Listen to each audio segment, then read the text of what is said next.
Hello दोस्तों, कैसे हैं आप सभी।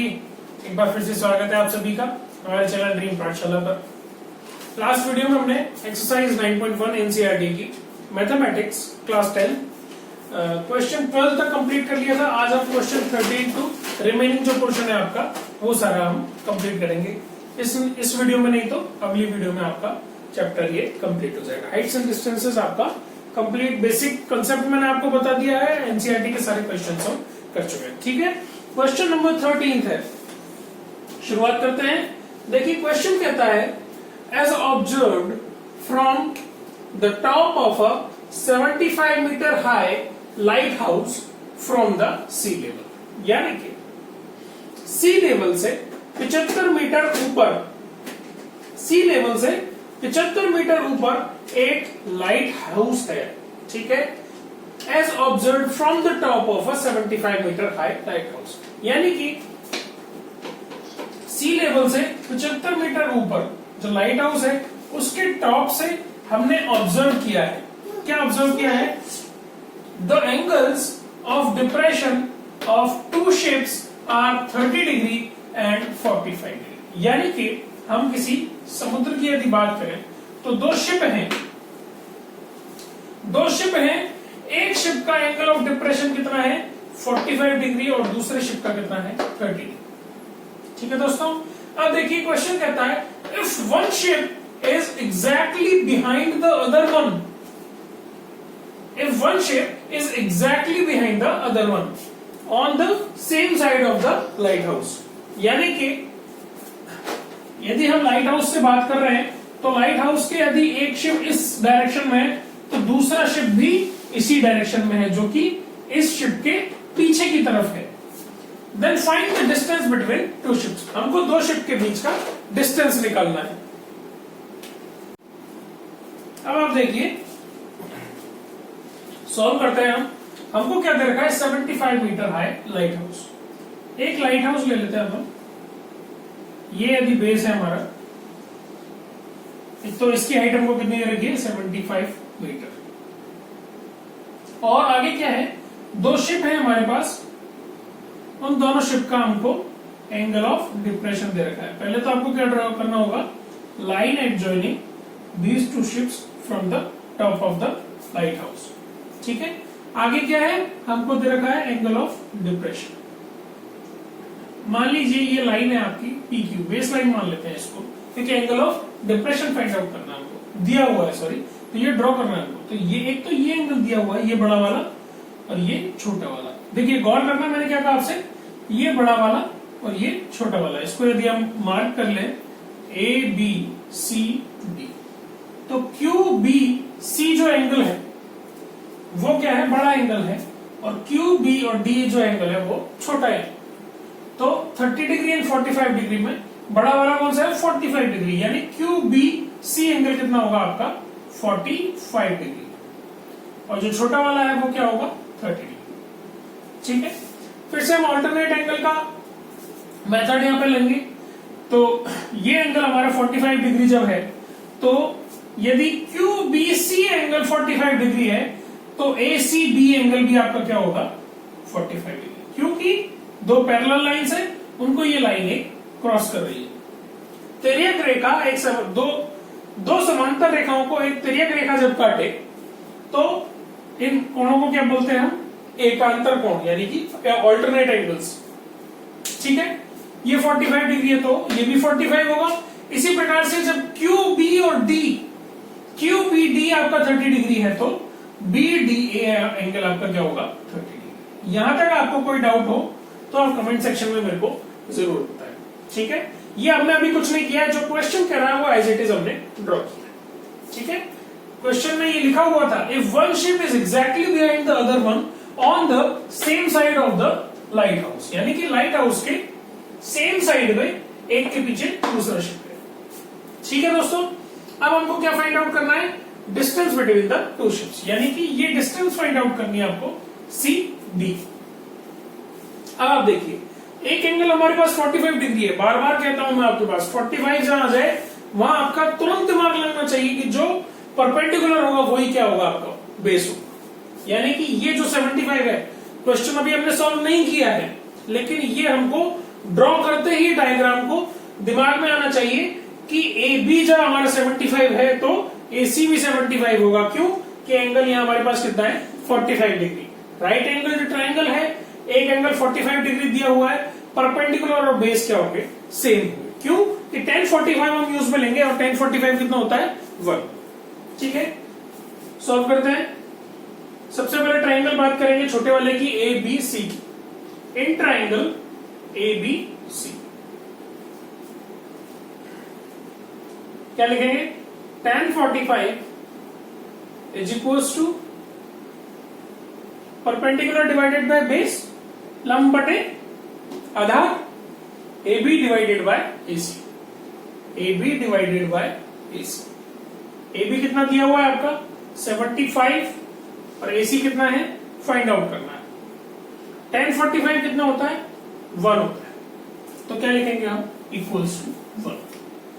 यहां से ए सी कितना आया हमारे पास 75 डिग्री नहीं मीटर, ए सी कितना आया 75 मीटर। ये लेंथ आ गई आपके पास कितनी 75। ये हमने डायग्राम ड्रॉ करते ही देख लिया था कि ये कितना आएगा 75, बस आपको ये राइट डाउन करना है। ठीक है, अब देखिए क्या फाइंड आउट करना था, CD फाइंड आउट करना था। ये टोटल लेंथ कितनी है थी, इसको x मान ले, तो ये टोटल लेंथ हो गई अपनी 75 प्लस x। ठीक है, बड़े वाले ट्राइंगल की बात करेंगे अब हम। एंगल कितना है हमारे पास 30 डिग्री। अब देखिए अब हम बात करें ए बी डी की। किसकी बात करेंगे ए बी डी की। ठीक है, tan 30 tan ही यूज में लेंगे क्योंकि परपेंडिकुलर और बेस ही है हमारे पास। कर्ण की यानी हाइपोटेन्यूज की हम बात ही नहीं कर रहे। 75 डिवाइडेड बाय क्या हो जाएगा 75 प्लस x इक्वल्स टू कितना tan 30। tan 30 कितना होता है 1/√3। इसको आपको बस सॉल्व करना होगा। हम क्या लिखेंगे tan 30 is equals to perpendicular upon base. Perpendicular है 75 मीटर और बेस क्या है आपका 75 प्लस x।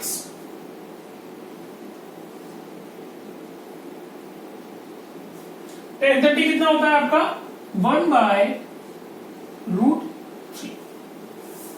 क्रॉस मल्टीप्लाई किया हमारे पास क्या आया 75 plus x is equals to √3 times 75 या फिर हम कहें 75√3। हमारे पास x की वैल्यू क्या आ जाएगी 75√3 माइनस 75 इधर चला जाएगा 75 यानी x की वैल्यू क्या हो गई आपके पास 75 टाइम्स रूट कॉमन ले लिया आपने 75 √3 माइनस 1। ये आपके पास आंसर आ गया। x की वैल्यू क्या आई आपकी 75 √3 माइनस 1। यानी कि क्या लिखेंगे हम so the distance between the two ships is 75 times √3 minus 1 meter. ये आपका आंसर होगा। आप इसको आगे भी सॉल्व कर सकते हैं। √3 को कितना ले सकते हैं 1.73 माइनस 1 करेंगे 0.732 हो जाएगा। 75 इंटू 0.73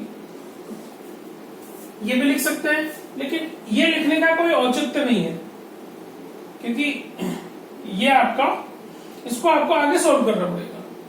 वो आपके लिए थोड़ा सा टिपिकल होगा। आपका क्वेश्चन का आंसर 75 √3 माइनस 1 परफेक्ट है। यहां आपको आगे सॉल्व करने की कोई जरूरत नहीं है।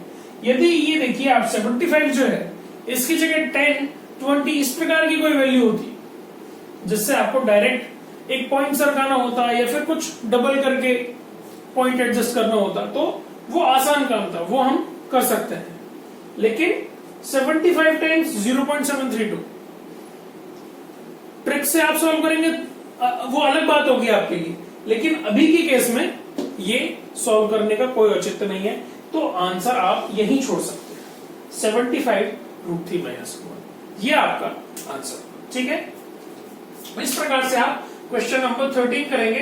अब चलते हैं अगले क्वेश्चन पे, क्वेश्चन नंबर 14 पे। अब देखिए नेक्स्ट क्वेश्चन है question number 14। A 1.2 meter tall girl spots a balloon moving with the wind in a horizontal line at a height of 82 meter from the ground. यानी कि एक लड़की है जिसकी हाइट दी हुई है हमको 1.2 मीटर, ठीक है, विद शी स्पॉट्स बलून, यानी कि उसने क्या देखा, एक उड़ता हुआ गुब्बारा देखा, horizontal line, moving with the wind in a horizontal line, जो इस तरीके से मूव कर रहा है, जैसे ये गुब्बारा है, ये इस तरीके से मूव कर रहा है, हॉरिजॉन्टल लाइन, ठीक है, at a height of 88.2 meter. यानी कि मान लीजिए ये गुब्बारा है, ये यहां एक गुब्बारा है, ये आपने स्पॉट किया यहां से, ठीक है, तो आप ग्राउंड पे हैं, ये आपके लिए बेस है यहां, तो यहां से ये जो हाइट है वो कितनी है आपकी 88.2 मीटर। अब ये जो गुब्बारा है वो किस तरीके से मूव कर रहा है, इस तरीके से हॉरिजॉन्टल लाइन में मूव कर रहा है, ठीक है। आगे क्वेश्चन क्या कहता है, the angle of elevation of the balloon from the eyes of the girl at an instant is 60 degree. अब यहां इस केस में जब यहां एक बलून है, इस बलून का एंगल ऑफ एलिवेशन दे रखा है लड़की की आंखों से, कितना, 60 डिग्री, ठीक है, उस लड़की की आंखों से एंगल ऑफ एलिवेशन हमारा कितना है, 60 degree. After some time the angle of elevation reduces to 30 degree, यानी कि गुब्बारा मूव कर जाता है आगे, गुब्बारा आगे की तरफ मूव कर जाता है और एंगल ऑफ एलिवेशन डिक्रीज हो जाता है, कितना, 30 डिग्री, 60 डिग्री से कितना हो गया, 30 डिग्री। क्वेश्चन आपसे अब क्या पूछ सकता है कि बलून ने कितनी डिस्टेंस ट्रेवल की, find the distance travelled by the balloon. इस टाइम पे आपको क्या फाइंड आउट करना है, distance travel by the balloon find out करनी है, ठीक है। देखिए क्वेश्चन को जिस प्रकार से इसको ड्रॉ करने की कोशिश करते हैं, ये मान लेते हैं एक बलून है, ठीक है, ये एक लड़की है, इस प्रकार से ड्रॉ करेंगे। देखिए ये आपको क्या दे रखा है, बेस दे रखा है। एक बार ड्रॉ किस तरीके से करना है वो मैं आपको बता देता हूं। ये मान लीजिए आपकी एक लड़की है जिसकी हाइट कितनी है, 1.2 मीटर। टॉप पे हम क्या मानते हैं, आंखें। ये कितनी हाइट पे दिया हुआ है, 88.2 मीटर पे, यानी कि ये जो हाइट है फ्रॉम द ग्राउंड कितनी है, 88.2 मीटर, ये हाइट दे रखी है, ठीक है। और एंगल ऑफ एलिवेशन कितना दिया हुआ है हमको, 60 डिग्री।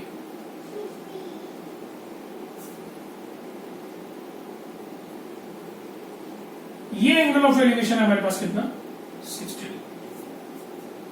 क्वेश्चन ने आगे क्या कहा कि जो बलून है वो आगे ट्रेवल कर गया, मान लीजिए अब बलून यहां पर है हमारे पास, ठीक है, तो एंगल ऑफ एलिवेशन हमारा कितना हो जाता है अब, 30 डिग्री। ये एंगल ऑफ एलिवेशन हमारा कितना है, 30 डिग्री। इसी लाइन को हम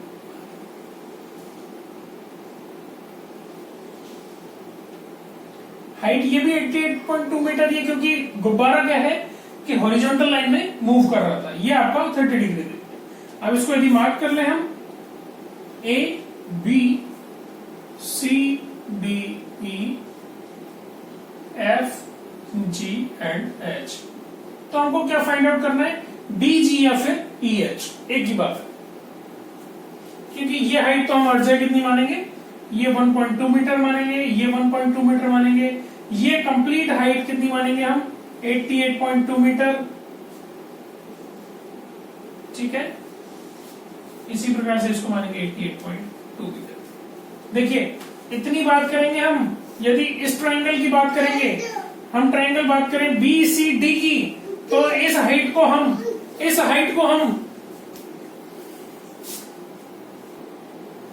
अब देखिए, यदि हम इस ट्रायंगल की बात करेंगे बी सी डी की, तो 88.2 मीटर नहीं लेना है आपको, क्या लेना है, 88.2 माइनस 1.2, यानी कि इस लेंथ को आप क्या लेंगे, 87 मीटर्स। 1.2 आपको माइनस करना होगा। जब आप BCD या फिर BFG ट्रायंगल की बात करेंगे तो इस लेंथ को आप क्या लेंगे 87 मीटर्स। देखिए क्वेश्चन सॉल्व करते हैं। हम ट्रायंगल बात करते हैं BCD की, ये लेंथ है हमारे पास, क्या ये निकालना जरूरी है हमको? इससे होगा क्या? देखिए इस ट्रायंगल में देखें तो हम ये बेस निकाल लेंगे, ये पूरी लेंथ आ जाएगी, उसमें से हम क्या माइनस कर देंगे ये, तो ये डिस्टेंस आ जाएगी DG। ये तो फाइंड आउट करनी है हमको, ठीक है, तो ये निकालना मतलब जरूरी है। इस प्रकार से आगे आप सोचते चले कि क्यों करें इस क्वेश्चन में, किस तरीके से इस क्वेश्चन को सॉल्व करें। देखिए BCD ट्रायंगल की बात कर रहे हैं,